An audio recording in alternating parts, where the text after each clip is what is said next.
Hey guys, welcome back to my channel. Thank you all for being here. So today I want to give you two simple recipes that can help you during work days when you are busy. Maybe you're from work and you want to fix something. So we'll just go straight into the video. I want to make some chicken soup.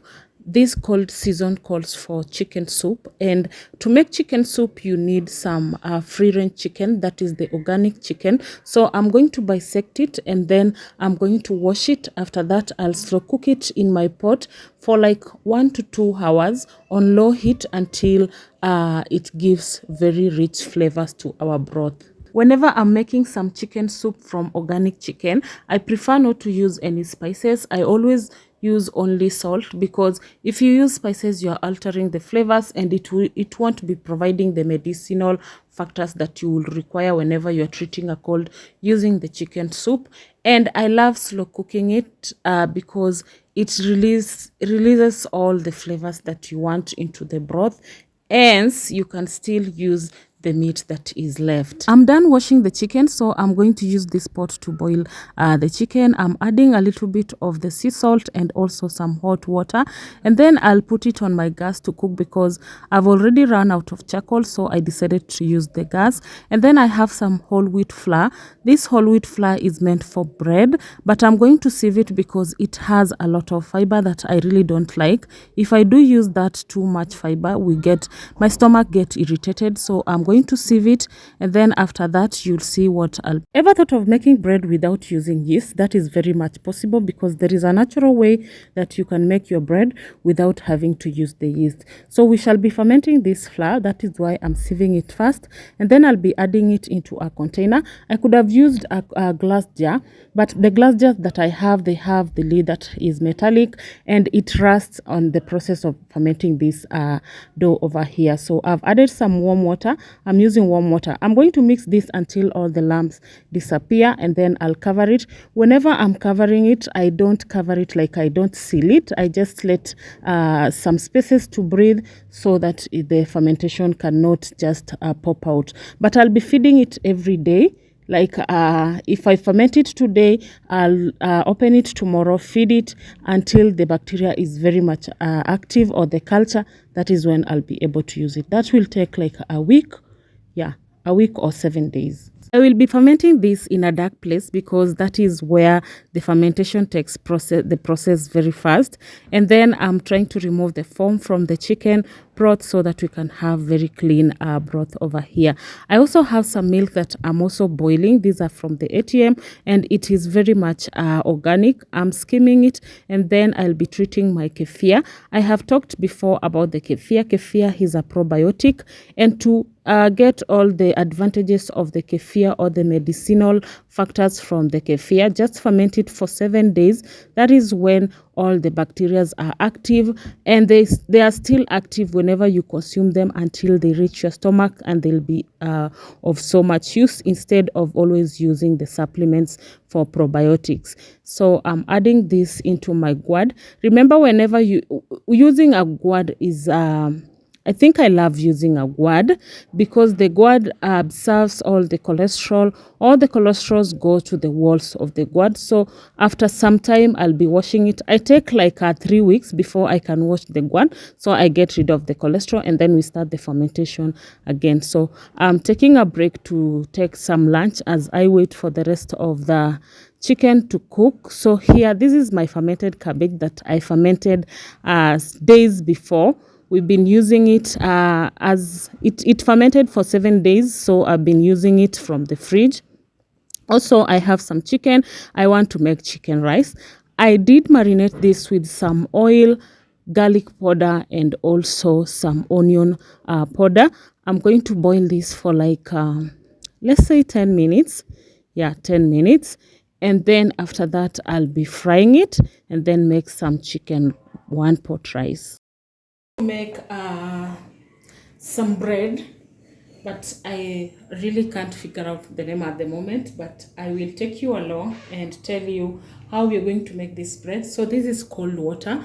I'm supposed to be using a full glass, and then I'll still use the same and add in a little bit of the hot water, a teaspoonful of salt, this kind of bread, it requires only salt. It doesn't require any sugar. So I'll give it a good mix, though I want this salt to dissolve first of all before I can add in the yeast. And always go with sea salt. This dish is just a version that is very, very healthy, so you need sea salt, not normal table salt. And then I'm just eyeballing, but I'm going to tell you to use 1 tablespoon full, and then I'll give this a good mix.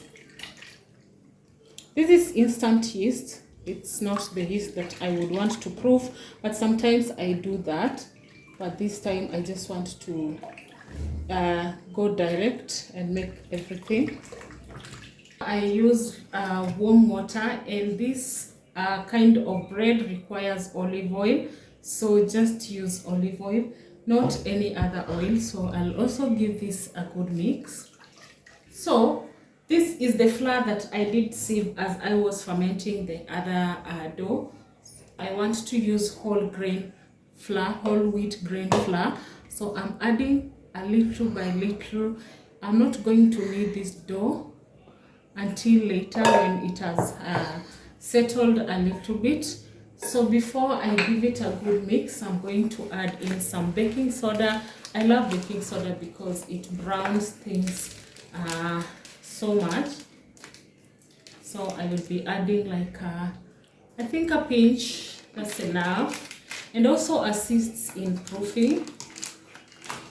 I'll mix everything well, but as I keep adding the flour until I get the consistency that I honestly want. I would have wanted to knead this, but to save me my energy, I decided just to go the shortcut way, which still does work. So I'll keep mixing this as I add in more flours.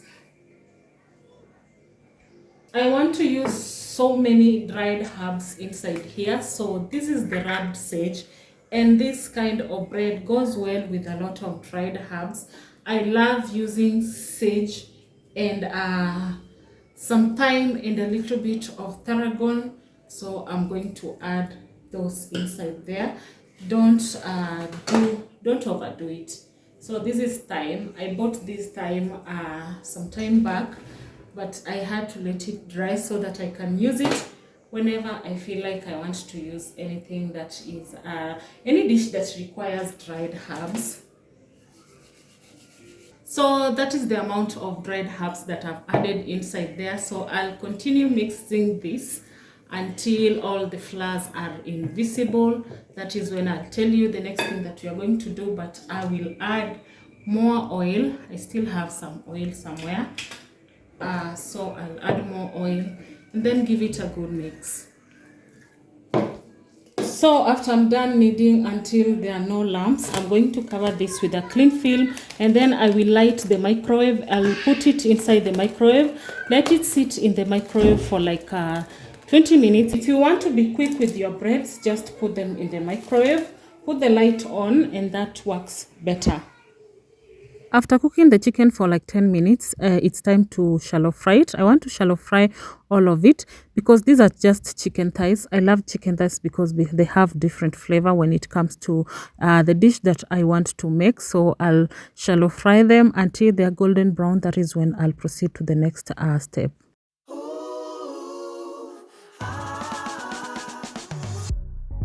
Talking to me with your eyes, I get a hint of the perfume that I like.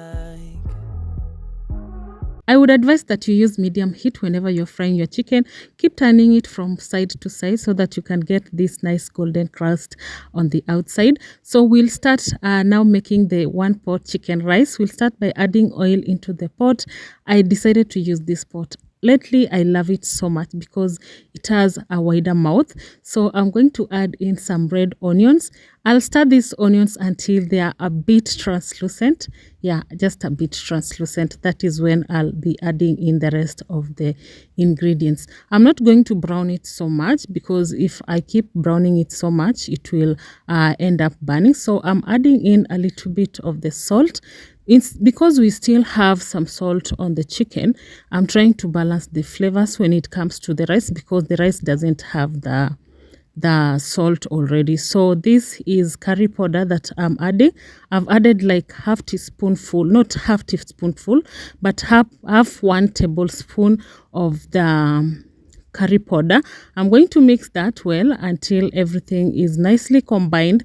These are fennel seeds. They are not visible enough, but these are fennel seeds. I used like 5 fennel seeds. You don't want to go too much with the fennel seeds. So I've added like 5 fennel seeds, and then I've added some thyme. That is dried thyme. Whenever it comes to fried rice, I always want good flavors, like enough and rich flavors. So I'm adding in some coconut milk. I would want to use coconut milk along with the broth so that we can just have nice flavors in this rice. So I'll be adding the milk.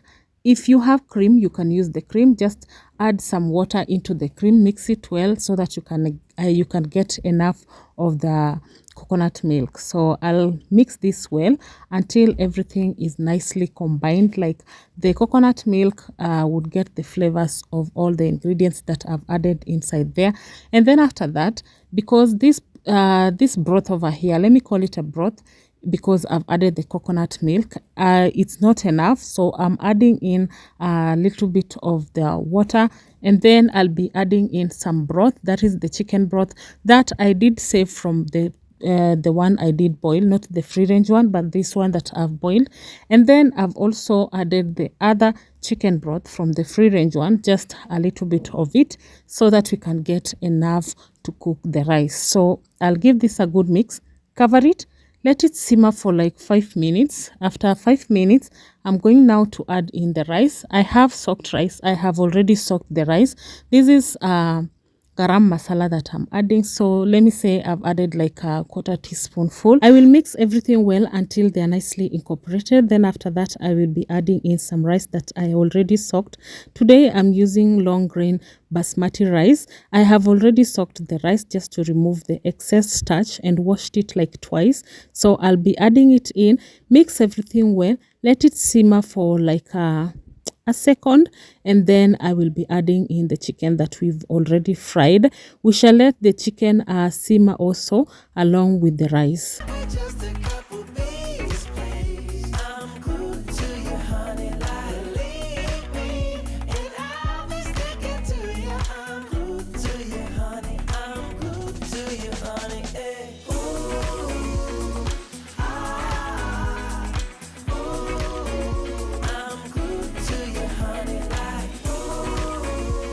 The chicken is still moist, so I'm going to cover this with a foil so that now we can just dry out all the water and then it will be ready. So I'm covering this with just a foil, and then I'll also be covering with the lid of the pot, and then we shall wait for some time on low heat. And then this is now the bread that I did knead. It's already doubled. So we are going to fold this bread like I just dip my hand inside the water, and then I keep folding from one side to the other. I will repeat the same thing like thrice, and then I'll return it in the microwave to prove for the second time. This is the hardest part to always explain a recipe, but I'll try my best to give you the exact explanation. So I'm also adding again some olive oil inside there. Remember, this dish requires olive oil. If you use any other oil, you will not get the exact flavors that I'm talking about, and you will not be getting the exact results. And then I'm doing another fold, like I keep pulling from one side to the other, from one side to the other. This time I'm not dipping my hand inside water. I'm just going with the flow because we have some oil inside there. So I'll do several folds, then I'll cover it, return it in the microwave, let it proof the second time. I'll do like 3 folds before I can now bake it. So here our 1 pot chicken rice is done, and this looks amazing. This looks amazing. You should just try this. You should just try this. So I'll add in the veggies because I need some color inside there and also some crunch inside there. So I have some carrots that I have already chopped. I also have some yellow and red pepper that I'm going to throw inside there. Give it a good mix. I'm not covering because I don't want the vegetables to cook. I will just give them a good mix so that they can combine well with the rice and chicken. And then after that, I will garnish with some coriander. I forgot to mention about the butter that I'm adding right now so that we can have some moist rice. My heart out like it's water. Tick-tock, you know this night ain't getting younger. Feels like chasing a star up and down in the sky. I can't get enough of sweet, sweet love. Like we're just a couple bees, please. I'm glued to you, honey, like leave me and I. If you have a lot of tomatoes and you feel like they might go bad before you are done cooking with them, just use this tip in storing your tomatoes. Bake them in the oven on high heat for like 10 minutes until the skin is a little bit charred, and then just transfer them into the container or any container that you use in your freezer. Let them cool fast before you can transfer them into the container, and then freeze them as long as you want. It can be a month, 2 or 3. Trust me, they will stay that long. So you will always be removing them. Chop them if you don't have a blender, or blend them if you do have a blender, and then you can be using them to make your meals. I will be using the same tray to bake my bread, so I want to remove this foil, and then I'll align the tray with some parchment paper, then transfer the dough into the tray, and then do some more folds. Remember that this dish is all about olive oil and also some herbs, so I'll be using a lot of olive oil. It's not too much because that bread requires such kind of oil.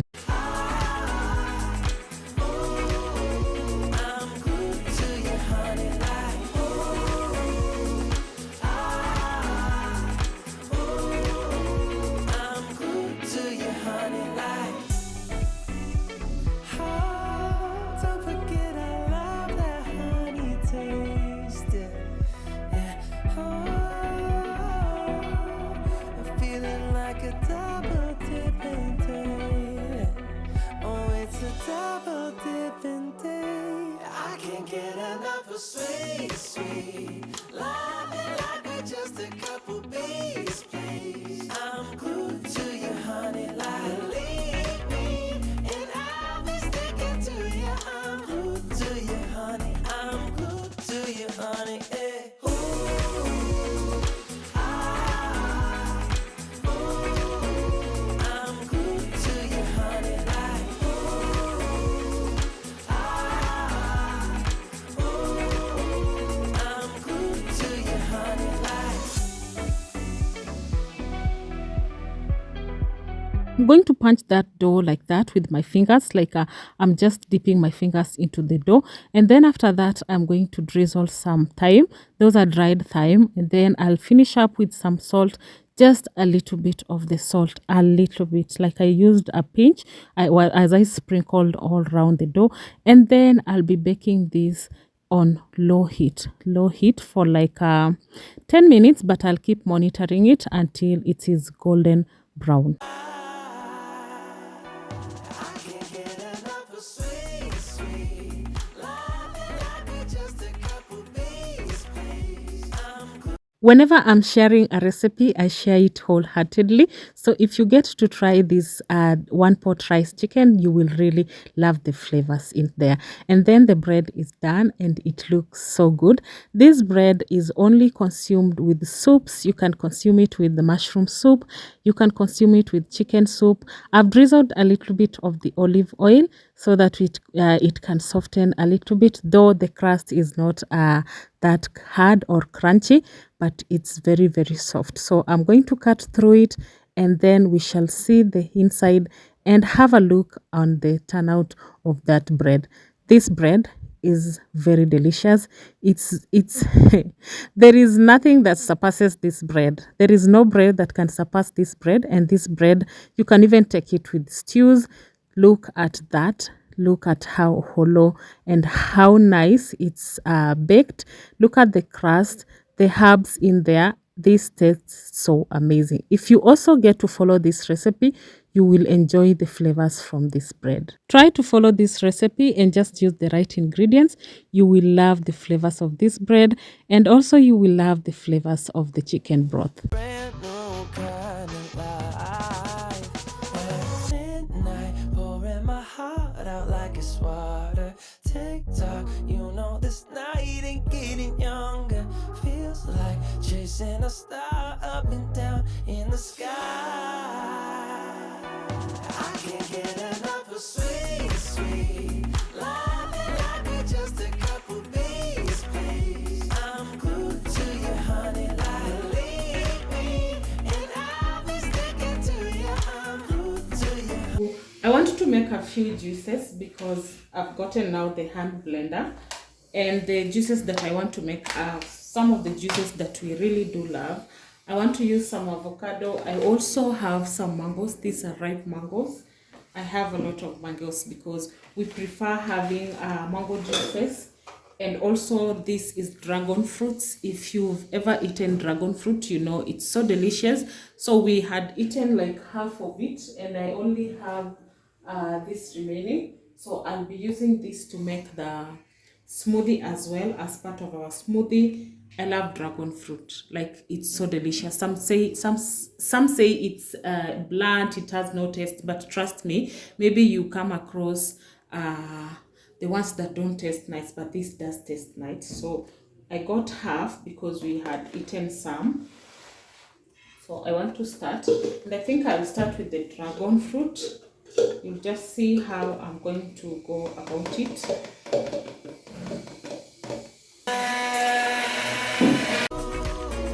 I'm glued to you, honey, like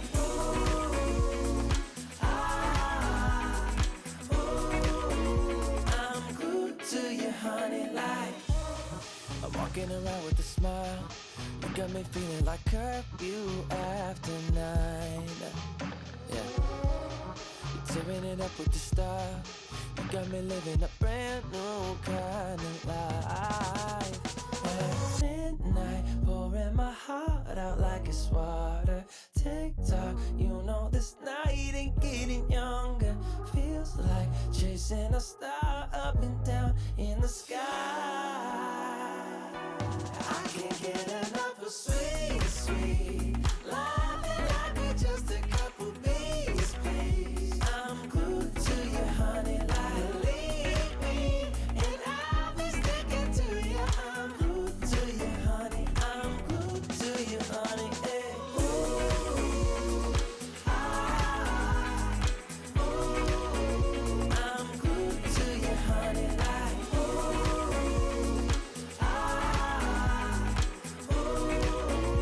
I'm glued to you, honey, like oh, don't forget I love that honey taste. Yeah. Oh, I'm feeling like a double dipping day.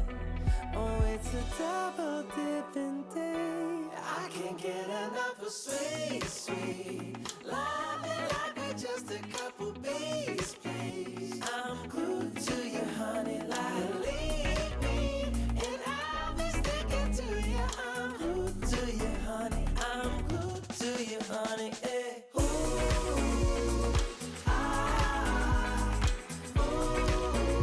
I'm glued to you, honey, like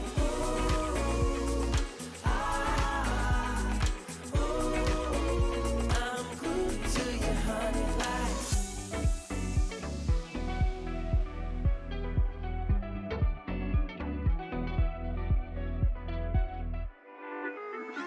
I'm done making the smoothies, and I love the outcome. Like, that dragon fruit tastes so good when you actually even mix it with mangoes. And then this was the next day. I was now checking on the fermented dough that we want to make fermented bread with. So I'm going to feed it a little bit. I'm going to add in some flour, give it a good mix, cover it, let it ferment for a day or two before I can feed it again. Love making new recipes. I love going with the things that I love making. Most of the things here I've made them severally. It's only that I've never brought them on camera or I've never shared with my audience. So I've decided to always share the recipes that I love the most, like most of the foods that I love. And maybe you would want to try such recipes. So I want to also make some crepes because the kids actually requested that I make them crepes. Since my leg is injured, I decided to just make this from the living room.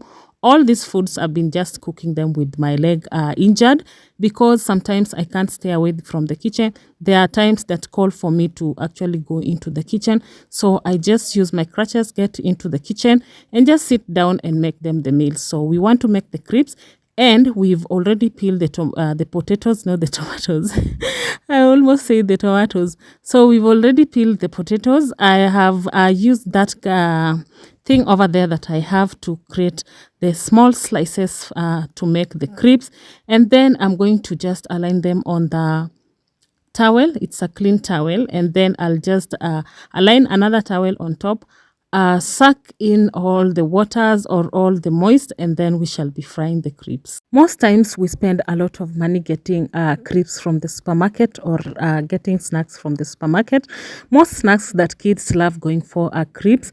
And I think making them from home, if you have all the time, is easier because you get to make a lot and also get to save a lot.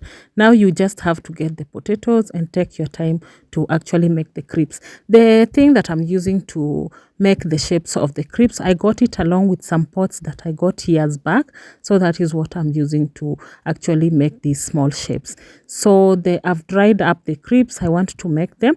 I'm using this because I just don't want to the crepes to be all over the pan, and then it's not going to be easier for me to actually remove the crepes very fast because they cook fast on high heat. So I prefer using this. The one that I do use in making chips, although I never use it, it's the first time I think I'm trying to use it on crepes. Tearing it up with the style. You got me living a brand new kind of life. At midnight, pouring my heart out like it's water. Tick tock, you know this night ain't getting younger. Feels like chasing a star up and down in the sky. I can't get enough of sweet, sweet love, like we're just a couple bees. So I decided to change the flavor of the crepes. These are the ones that are not yet cooked. I'm using some cayenne pepper. I want it a little bit spicy. I want some lemon flavor and also some vinegar flavor inside there. So I'm using this spice as well. That is the salt and vinegar spice. I'm going to sprinkle that and then I'll be frying that. And they ended up turning so nice, like so good. They were so spicy as well, had some lemon flavor and vinegar flavor inside. So this is the first one. This is the plain one and it's done. It's so crunchy, like it's so crunchy and I love them. Like I ended up serving them just a little bit and then stored some, which they took like 2 days later. And this keeps them busy. Whenever they're asking for snacks, I don't need to worry or run for other things. Just